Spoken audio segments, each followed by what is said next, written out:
समय बहुत सारे गांवों में सड़कों का नामो निशान तक नहीं था।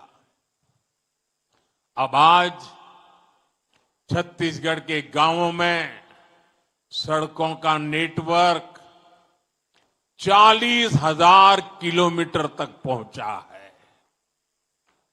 बीते 11 वर्षों में छत्तीसगढ़ में नेशनल हाईवे का अभूतपूर्व विस्तार हुआ है। नए नए एक्सप्रेसवे अब छत्तीसगढ़ की नई शान बन रहे हैं। पहले रायपुर से बिलासपुर पहुंचने में कई घंटे लगते थे, अब उसका समय भी घटकर आधा ही रह गया है। आज भी यहां एक नए 4 लेन हाईवे का शिलान्यास किया गया है। ये हाईवे छत्तीसगढ़ की झारखंड से कनेक्टिविटी को और बेहतर बनाएगा। साथियों, छत्तीसगढ़ की रेल और हवाई कनेक्टिविटी के लिए भी व्यापक काम हुआ है। आज छत्तीसगढ़ में वंदे भारत जैसी तेज ट्रेनें चलती है। रायपुर, बिलासपुर और जगदलपुर जैसे शहर अब डायरेक्ट फ्लाइट से कनेक्टेड हैं। कभी छत्तीसगढ़ सिर्फ कच्चे माल के निर्यात के लिए जाना जाता था। आज छत्तीसगढ़ एक इंडस्ट्रियल स्टेट के रूप में भी नई भूमिका में सामने आ रहा है। साथियों, बीते 25 वर्षों में छत्तीसगढ़ ने जो कुछ हासिल किया है, उसके लिए मैं हर मुख्यमंत्री, हर सरकार का अभिनंदन करता हूं। लेकिन बहुत बड़ा श्रेय डॉक्टर रमन सिंह जी को जाता है।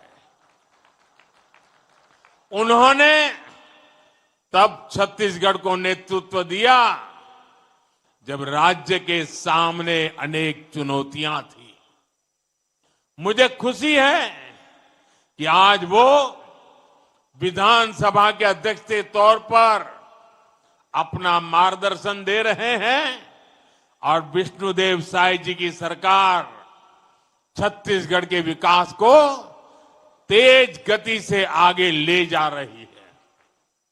साथियों, आप मुझे भली भांति जानते हैं।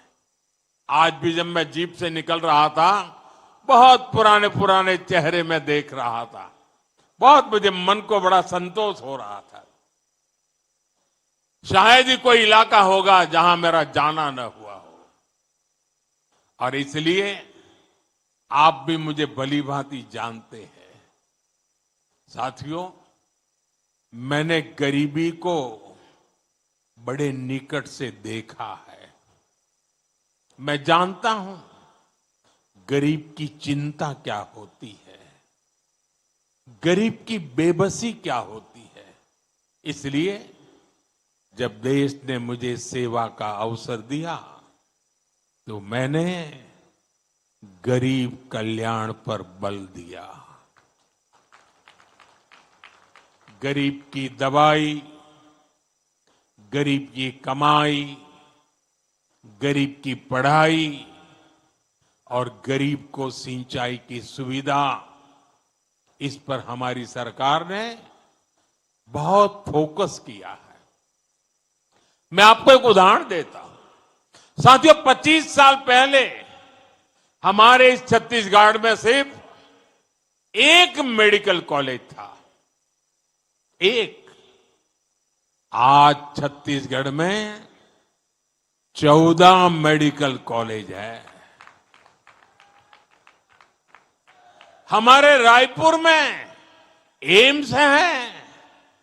मुझे याद है, देश में आयुष्मान आरोग्य मंदिर बनाने का अभियान भी छत्तीसगढ़ से ही शुरू हुआ था।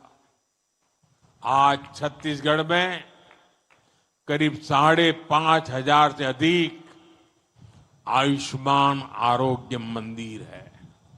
साथियों, हमारा प्रयास है कि गरीब को सम्मान का जीवन मिले, झुग्गियों की, कच्चे घरों की जिंदगी गरीब को और निराश करती है, हताश करती है, गरीबी से लड़ने का हौसला खो बैठता है। इसलिए हमारी सरकार ने हर गरीब को पक्का घर देने का संकल्प लिया है। बीते 11 साल में 4 करोड़ गरीबों को पक्के घर दिए गए हैं। अब हम 3 करोड़ और नए घर बनाने का संकल्प लेकर चल रहे हैं। आज के दिन भी एक साथ छत्तीसगढ़ में 3.5 लाख से अधिक 3.5 लाख से अधिक परिवार अपने नए घर में गृह प्रवेश कर रहे हैं। करीब 3 लाख परिवारों को 1200 करोड़ रुपए की किस्त भी जारी की गई है।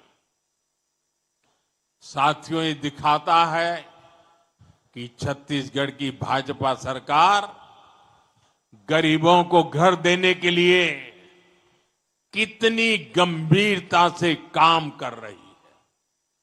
पिछले 1 साल में ही गरीबों के 7 लाख पक्के घर हमारे इस छत्तीसगढ़ में बने हैं।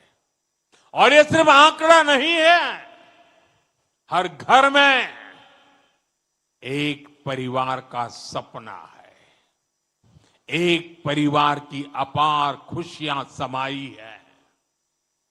मैं सभी लाभार्थी परिवारों को बहुत बहुत शुभकामनाएं देता हूं।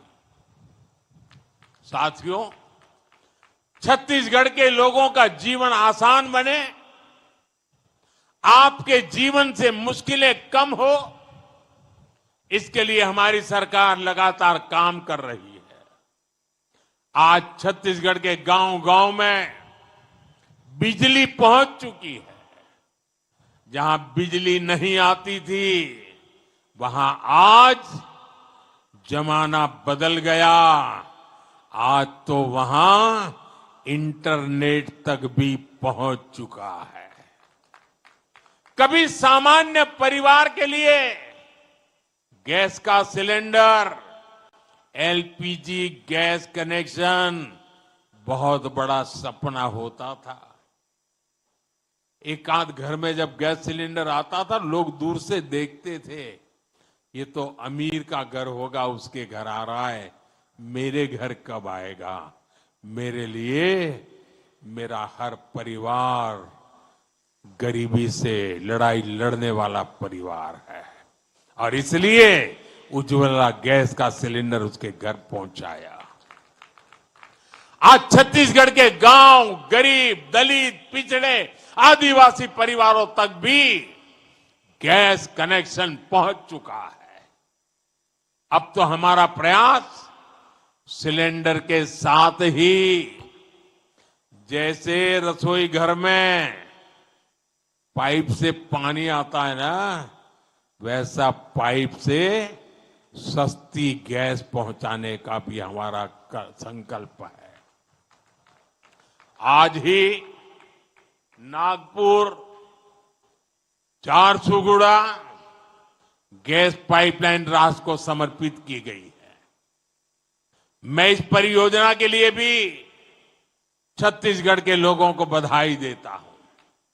साथियों, छत्तीसगढ़ में देश की एक बड़ी आदिवासी आबादी रहती है।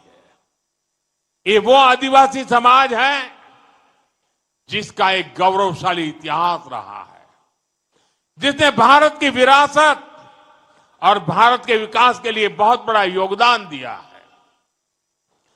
आदिवासी समाज का योगदान पूरा देश जाने, पूरी दुनिया जाने, इसके लिए हम निरंतर काम कर रहे हैं।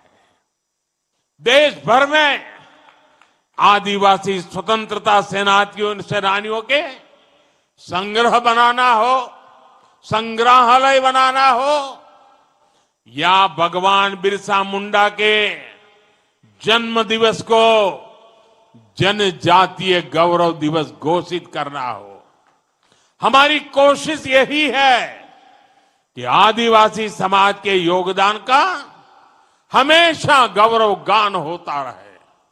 साथियों, आज इसी कड़ी में हमने एक और कदम उठाया है। आज देश को शहीद वीर नारायण सिंह आदिवासी स्वतंत्रता संग्राम सेनानी संग्रहालय आज देश को मिला है। इसमें आजादी से पहले के 150 से अधिक वर्षों का आदिवासी समाज के संघर्ष का इतिहास दर्शाया गया है। हमारे आदिवासी स्वतंत्रता सेनानियों ने कैसे आजादी की लड़ाई लड़ी, उसकी हर बारीकी यहां दिखती है। मुझे पूरा विश्वास है ये संग्रहालय आने वाली पीढ़ियों को प्रेरित करता रहेगा। साथियों, हमारी सरकार एक तरफ आदिवासी विरासत को संरक्षण दे रही है, दूसरी तरफ आदिवासियों के विकास और कल्याण पर भी जोर दे रही है।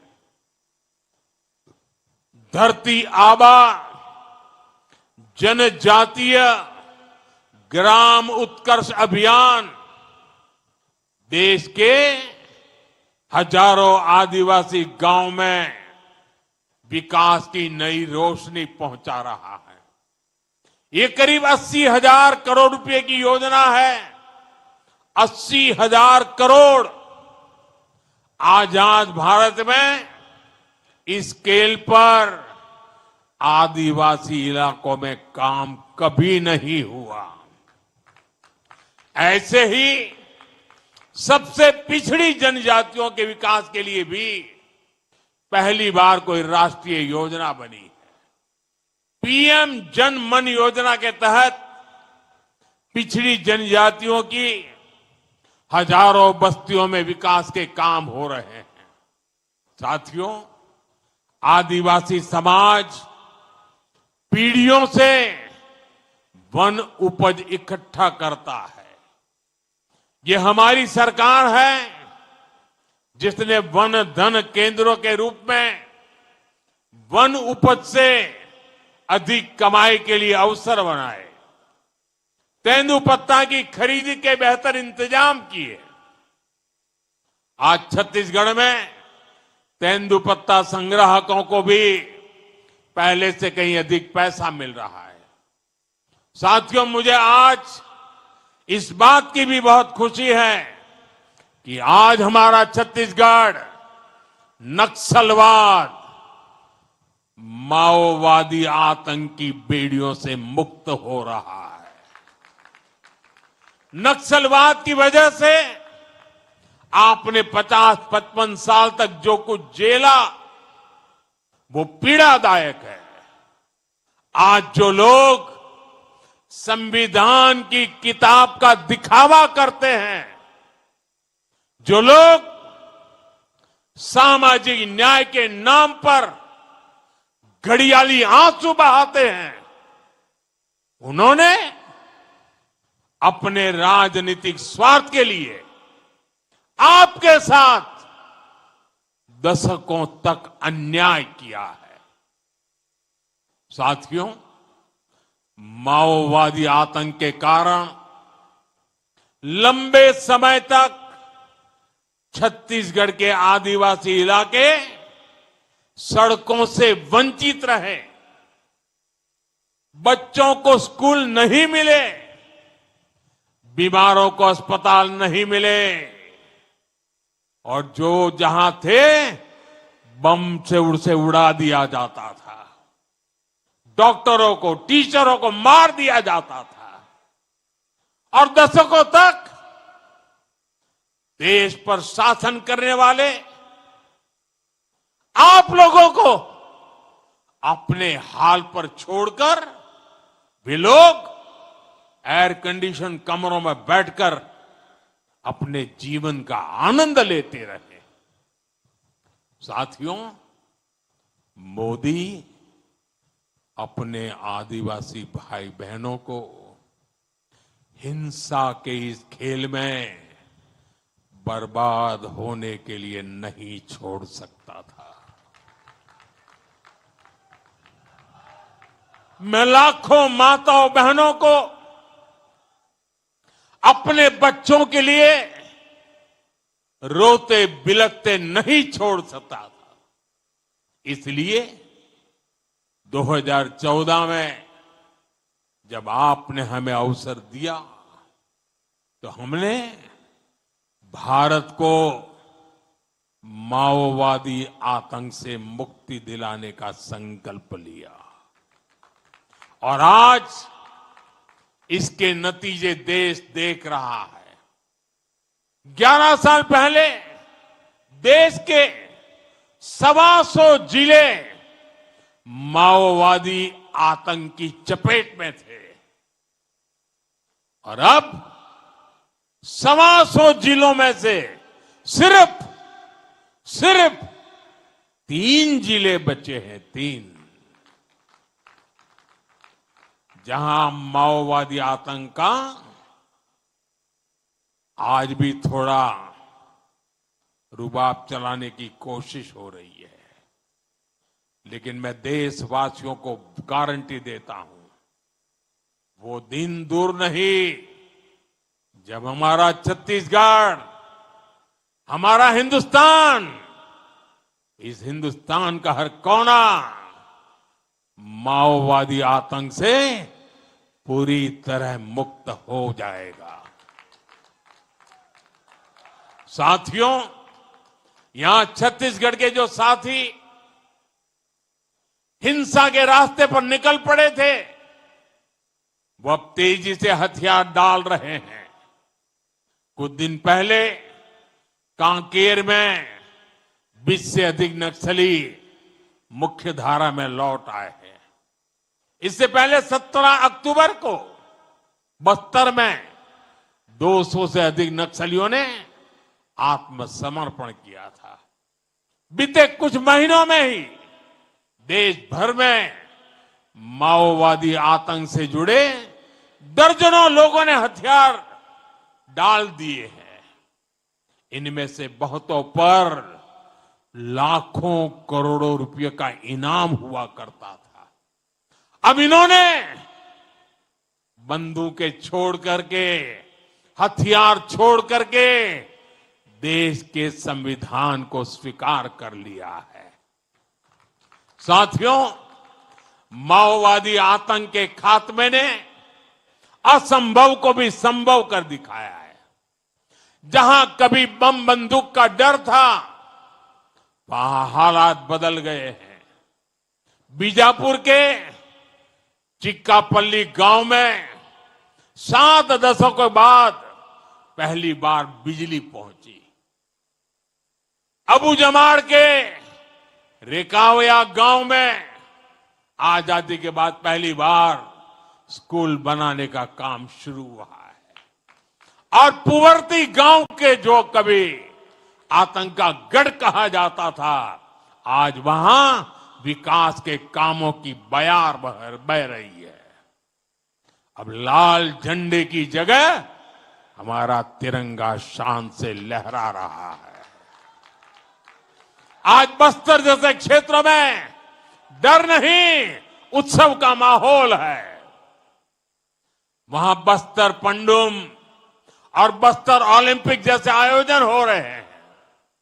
साथियों, आप कल्पना कर सकते हैं, जब नक्सलवाद जैसी चुनौती के साथ हम पिछले 25 वर्षों में इतना आगे बढ़ गए हैं, तो इस चुनौती के खात्मे के बाद हमारी गति और कितनी तेज हो जाएगी। साथियों, छत्तीसगढ़ के लिए आने वाले वर्ष बहुत महत्वपूर्ण है। हमें विकसित भारत बनाना है। इसके लिए छत्तीसगढ़ का विकसित होना बहुत जरूरी है। मैं छत्तीसगढ़ के नौजवानों को कहूंगा कि ये समय, मेरे नौजवान साथियों, ये समय आपका है। ऐसा कोई लक्ष्य नहीं जो आप प्राप्त न कर सके। मैं आपको विश्वास दिलाता हूं, ये मोदी की गारंटी है। आपके हर कदम, हर संकल्प के साथ मोदी खड़ा है। हम मिलकर छत्तीसगढ़ को आगे बढ़ाएंगे, देश को आगे बढ़ाएंगे। इसी विश्वास के साथ एक बार फिर छत्तीसगढ़ के हर भाई बहन को मैं बहुत बहुत शुभकामनाएं देता हूं। बहुत बहुत धन्यवाद करते हुए पूरी ताकत से मेरे साथ बोलिए, दोनों हाथ ऊपर करके बोलिए, भारत माता की, भारत माता की, भारत माता की, भारत माता की, भारत माता की। बहुत बहुत धन्यवाद।